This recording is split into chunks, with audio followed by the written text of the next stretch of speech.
నమస్తే. పటాన్ చెరువు రాజకీయం మూడు ముక్కలాట. మూడు ముక్కలాట కాదు, ఒకప్పుడు నిజంగా చెప్పాలంటే పొల్లు పొల్లుగా తన్నుకున్నోళ్ళు, పొల్లు పొల్లుగా తిట్టుకున్నోళ్ళు. ముందు ఒకసారి మనము గూడెం మహిపాల్ రెడ్డి గురించి మాట్లాడుకుందాం. ఈయనను ఓడించడానికి శక్తులన్నీ ఏకమవ్వాలనే ప్రయత్నం జరిగింది. ఆ ఏకమయ్యే ప్రయత్నంలో అప్పుడే చీలిపోయిన సంఘటన కూడా చూసినాం. ముందు ఈయన గురించి ఒక్క మాట ఒక ముక్కలో చెప్పాలంటే పాపం ఆ కండవ కప్పుతున్న నేపథ్యంలో ఆయన ముఖం చూస్తుంటే మాత్రం మరి ఏమాత్రం సంతోషం కనపడతలేదు. ఆయన ఎన్ని రకాల, ఒకవైపేమో అక్కడ ఈడీ కేసులు అనేసి అక్కడ భయపెట్టుడు, ఈడికొచ్చి చూస్తే ప్రతిదాన్ని కూడా కార్నర్ చేసుకుంటూ పోవడం, మొత్తానికి ఆయన మీద ఎన్ని భూకబ్జాలు అన్నారు, అవన్నారు ఇవన్నారు అన్ని అన్నారు, ఆఖరికి తీసుకుపోయి కండువా వేసుకున్నారు. ఇది తెలంగాణ ప్రజలందరూ గమనించాలి, ముఖ్యంగా పటాన్ చెరువు నియోజక ప్రజలు కూడా గమనించాలి. ఇంకొక విషయం, మొన్న జరిగిన ఎలక్షన్స్లో ఏం జరిగింది, డిసెంబర్ 2023లో జరిగిన ఎలక్షన్స్లో పటాన్ చెరువు గురించి మాట్లాడుకుంటే ఫస్ట్ టికెట్ ఎవరికి ఇచ్చిరు? లాస్ట్ టైం కూడా చాలా గట్టి పోటీ ఇచ్చిన కాటా శ్రీనివాస్ గౌడ్కు టికెట్ ఇవ్వలేదనేసి ఆయన ఏకాఏకిన మామూలు ఉద్యమం చేయలేదు. ఒకవైపు ఆయనకు బాసటగా దామోదర రాజనరసింహ కూడా అంతే ఎత్తున టికెట్ ఇవ్వకపోతే నేను ఈ పార్టీలో ఉండే ప్రసక్తే లేదనగానే సో నీలం మధుముదిరాజుకు టికెట్ ఇంకా బీఫామ్ ఒక్కటే చేతికి వచ్చేది ఉండే, అనౌన్స్ అంతా అయిపోయింది. సో మొత్తానికైతే దామోదర్ రాజనరసింహ చాలా గట్టి పట్టుబట్టాడు, మొత్తానికి మళ్ళీ కాటా శ్రీనివాస్కు టికెట్ ఇప్పించుకున్నాడు. సో దీంతో ఏమైంది, నీలమ్మ నాకు టికెట్ రాలేదన్న కోపంతో ఇటు బీఆర్ఎస్లో టికెట్ రాలేదని, ఇటు కాంగ్రెస్ కూడా ఆశ చూపించి టికెట్ ఇవ్వలేదనేసి నీలం మధుముదిరాజు ఏం చేసినాడు, బీఎస్పీలో జాయిన్ అయ్యాడు. సో బీఎస్పీలో జాయిన్ అయిన తర్వాత ఏమైంది, మొత్తానికి ఇటు కాటా శ్రీనివాస్ కావచ్చు, అటు నీలం మధుముదిరాజు కావచ్చు, మొత్తానికి ఓట్లు చీలినాయో ఏం జరిగిందో గూడెం మహిపాల్ రెడ్డి గెలిచిండు.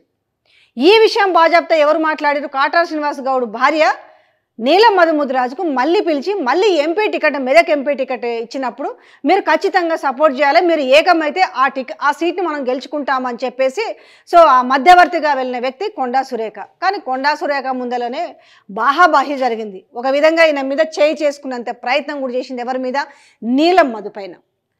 సో నీలం మధుముదిరాజు ఓట్లు చీల్చిండు, ఆయన గనక పోయి కాంగ్రెస్లోనే ఉండి సపోర్ట్ చేసి ఉంటే కాటా శ్రీనివాస్ గెలిచేవాడనేసి వాళ్ళ భార్య బాహాటంగా చెప్పింది.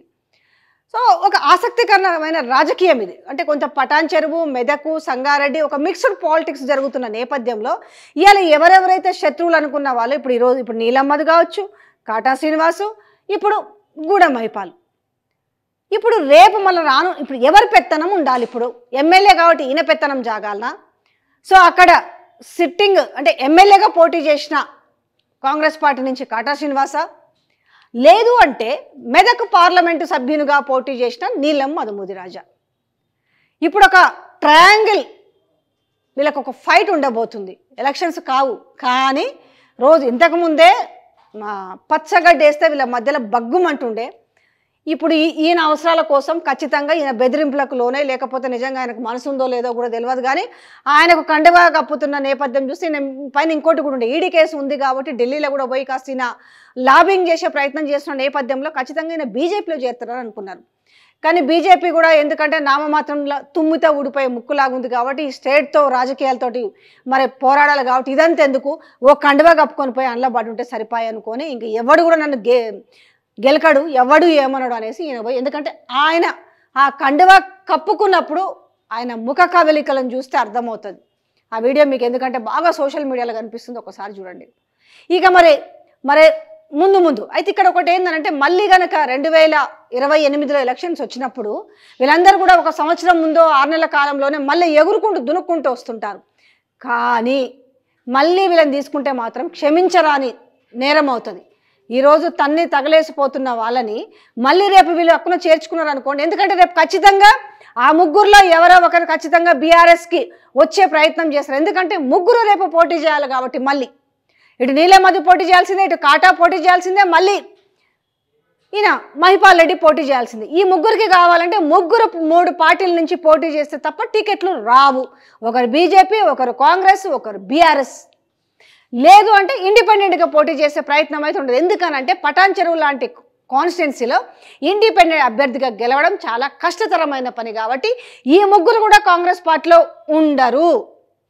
ఇవాళ వీళ్ళ స్వలాభాల కోసం ఉన్నప్పటికీ కూడా ఇప్పుడు కాంగ్రెస్లో వీళ్ళతోటి ఒక పెద్ద చిక్కే. ఎందుకంటే ఎవరు ముందుకెళ్తారు, ఎవరు ఆ కాన్స్టిట్యున్సీ ప్రజలకు అందుబాటులో ఉంటారు, ముగ్గురు పోటీలు పడి అందుబాటులో ఉంటే, ఎందుకంటే ఆ నియోజకవర్గాన్ని పట్టుకొని ఉన్న వాళ్ళు ఎప్పటి నుంచో ఉన్న వ్యక్తి కాటా శ్రీనివాస్ అయితే, మరొక వ్యక్తి వచ్చేసి నీలం మధు నాకు కావాలంటాడు, ఈయన నేను సిట్టింగ్ ఎమ్మెల్యేగా ఉన్నాను కాబట్టి, ఎందుకంటే ఖచ్చితంగా వీళ్ళు కూడా సరే అన్కండిషనల్గా అయితే జాయిన్ అవ్వరు. ఎంత బెదిరించినా ఎంత భయపెట్టినా కూడా రేపు మాత్రం నేను వస్తున్నా కానీ మళ్ళీ నా రాజకీయ భవిష్యత్తును ఆగం చేయొద్దు, నా టికెట్ నాకే ఇవ్వాలనే భరోసాతోటే వస్తారు. ఎందుకంటే మనం చూసినాం కదా 2000 మొన్న ముందస్తు ఎలక్షన్లో గెలిచిన తర్వాత కాంగ్రెస్ పార్టీ నుంచి సిఎల్పి విలీనమైనప్పుడు ఆ 12 మంది ఎవరెవరు అందరు కూడా అదే దాంతో వచ్చారు. అన్కండిషనల్గా రాజకీయాల్లోకి రావడం అనేది ఎక్కడా ఉండదు, ఏదో ఒకటి మాట్లాడుకొనే వస్తారు, కండిషనల్గానే వస్తారు. ఈ కండిషనల్గా వచ్చిన నేపథ్యంలో మొన్న ఆల్మోస్ట్ 12 మందికి సీట్లు దక్కిన వైనం మనం చూసినాం కదా. ఆ 12 మందికి అంటే ఏదైతే సిఎల్పి విలీనం జరిగిందో బీఆర్ఎస్ పార్టీ నుంచి పోటీ చేసి అందులో గెలిచింది ఎవరయ్యా అంటే ఇద్దరు గెలిచారు. ఇద్దరు అందులో ఒకరు సబిదమ్మ అయితే, ఒకరు ఎల్బీ నగర్ నుంచి సుధీర్ రెడ్డి మాత్రం, మిగతా 9 మంది అయితే ఓడిపోయారు కదా.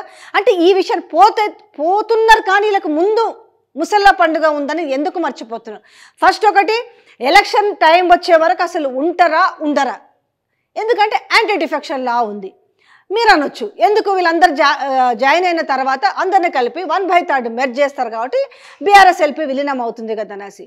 అంటే తెలివి అటువైపే కాదు, సుప్రీంకోర్టుకు పోయినప్పుడు, ఎందుకంటే ఈ సుప్రీంకోర్టు కూడా చాలా సీరియస్గానే తీసుకుంది. ఇక్కడ ఏంటి అని అంటే, కాకపోతే మన ఢిల్లీలో జరిగింది ఒకటి, ఏది సిమిలర్గా ఇక్కడి నుంచి ఆమ్ ఆద్మీ పార్టీలో మంత్రి అయి ఉండి కూడా మంత్రి పదవికి రాజీనామా చేసి, బట్ ఎమ్మెల్యే పదవికి రాజీనామా చేయలేదు, వచ్చేసి ఎక్కడ చేరిండు ఆయన? బీఎస్పీలో జాయిన్ అయ్యాడు.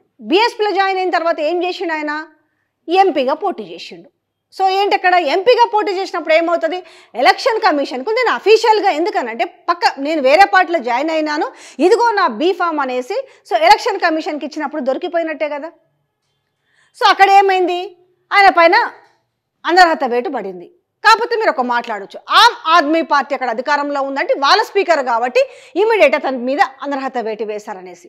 ఎస్, అక్కడ వీళ్ళ స్పీకర్ లేడని తప్ప సేమ్ టు సేమ్ ఉంది. ఇప్పుడు దానం విషయంలో కూడా సేమ్ టు సేమ్, ఈయన ఎంపీ ఆయన ఎంపీ, ఆయన ఒక పార్టీ గుర్తు మీద గెలిచేసి ఇక్కడ మారాడు, ఈయన ఒక పార్టీ మీద గుర్తు, ఈయన కూడా సేమ్ బీఫామ్ తీసుకుపోయి ఎలక్షన్ కమిషన్కి ఇచ్చాడు. రెండోది, ఇక్కడ ప్రూవ్ చేయడానికి ఇంకోటి కూడా ఉంటుంది. ఏంటంటే ఇక్కడ స్పీకర్ ఎట్లాగూ ఈరోజు కూడా కలవనీకపోయారు కానీ స్పీకర్ ఎట్లాగూ నిర్ణయం తీసుకునే అవకాశం ఉండదు, ఎందుకంటే అప్పుడు స్పీకర్ తీసుకోలేదు కదా అని అంటారు. సో అప్పుడు ఒక క్లాజ్ చూపించి మేము 1/3 విలీనం చేసాం, మీరు ఆ పని చేయలేదు కదా అని అంటారు. సో ఇక్కడ వీళ్ళేం చేస్తారు? హైకోర్టు పోతారు, హైకోర్టు నుంచి కాదనుకుంటే సుప్రీంకోర్టుకు వెళ్తారు.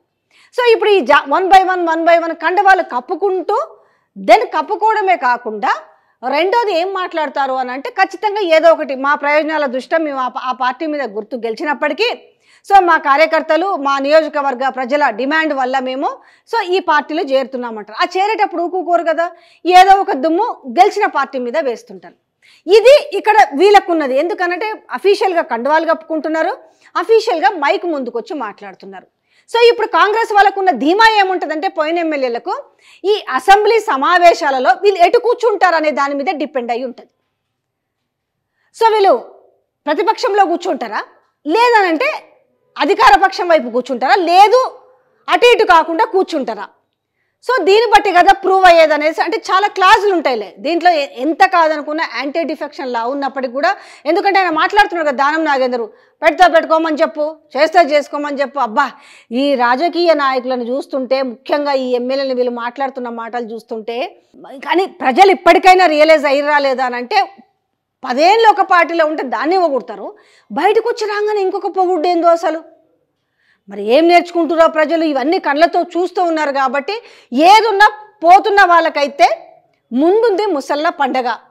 రెండోది, ఇప్పుడు ఆ గద్వాల్లో కూడా అట్లే జరిగింది కదా, కృష్ణమోహన్ రెడ్డి జాయిన్ అవుతున్నప్పుడు నేను ఇక్కడే పట్టుకొని ఉన్నా అని చెప్పి సరిత ఆమె ఎదురుదాడి చేసినప్పుడు కూడా అర్థమైంది కదా. ఈరోజు అక్కడ ఒక క్యాండిడేట్ ఉంటారు, ఆ క్యాండిడేట్ జగిత్యాలలో అదే పరిస్థితి అయింది కదా. జీవన్ రెడ్డి అందుకే కదా, ఏంది నేను ఎప్పటి నుంచో ఉన్నాను కదా అనేసి కార్యకర్తలు బాధపడ్డారు, జీవన్ రెడ్డి బాధపడ్డాడు, కనీసం నేను సీనియర్ నేను నాకు సరే. తర్వాత వాట్ ఎవర్ ఇట్ ఈస్, అడిగి పోయిన తర్వాత ఆయన ఏం బుజ్జగించరు ఏం చేసిరు అది వేరే విషయం. కానీ రేపు ఎవరు అవుతారు అక్కడ? మళ్ళీ సిట్టింగ్ ఎమ్మెల్యేని క్యాండిడేట్ అయ్యే అవకాశం ఉంటుంది. ఈ నేపథ్యంలో ఇప్పుడు ఈ పార్టీ నుంచి వస్తున్న వాళ్ళందరూ రేపు ఎమ్మెల్యే క్యాండిడేట్లు అయితే ఇక్కడ ఉన్న సిట్టింగ్ ఇప్పుడు రేపు ఆశిస్తున్న వాళ్ళు గ్రౌండ్లో పని చేసుకుంటున్న వాళ్ళు వ్యయ ప్రయాసలో కోర్చి పని చేసుకుంటున్న వాళ్ళ పరిస్థితి ఏ విధంగా ఉంటుంది. సో ఇప్పుడు అంతా కూడా కొత్తగా పెళ్ళైనప్పుడు బాగానే ఉంటుంది అన్నట్టుగా ఇప్పుడు మంచిగానే ఉంటుండొచ్చు. ఇక రానున్న రోజుల పరిస్థితి మాత్రం తనుకుని ఒకటే ఖాయంగా ఉంటుంది. Thank you.